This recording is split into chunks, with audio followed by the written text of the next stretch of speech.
Sekretaris Daerah Sekda Aceh Takwala Mkes mensosialisasikan manfaat vaksin bagi warga Dayah atau pesantren di Aceh Tengah. Sosialisasi itu berlangsung di Gedung Umi Pendopo Bupati Aceh Tengah pada Rabu.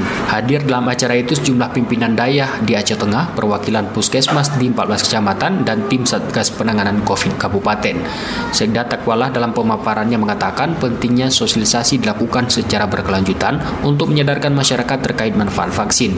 Program vaksinasi katanya perlu mendapat dukungan dan kerjasama para pihak termasuk pimpinan pesantren. Dengan adanya sosialisasi itu, kata Sekda, diharapkan para pimpinan Dayah dapat meneruskan ke kalangan wali murid dan masyarakat umum secara luas.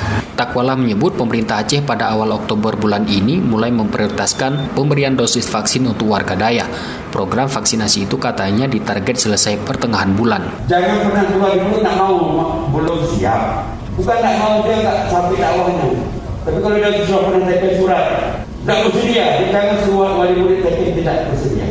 Jumlah sekolah, jumlah sarana sekolah ada 152, Dayah ada 27. Dayah di sini, Puskesmas ada 17, jumlah sasaran hampir 25.000. Lebih lanjut, Sekda Takwala mengaku program vaksinasi COVID-19 sebelumnya juga telah dilakukan pada sejumlah pesantren di Aceh. Sejauh ini, kata dia, tidak ada kendala yang berarti. Program vaksinasi ini disambut baik kalangan ulama. Sekda Aceh juga terus mengingatkan agar pembelajaran tatap muka di pesantren menerapkan protokol kesehatan seperti menggunakan masker dan memperlakukan jaga jarak. Muhammad Sanusi, RRI Takengon, melaporkan.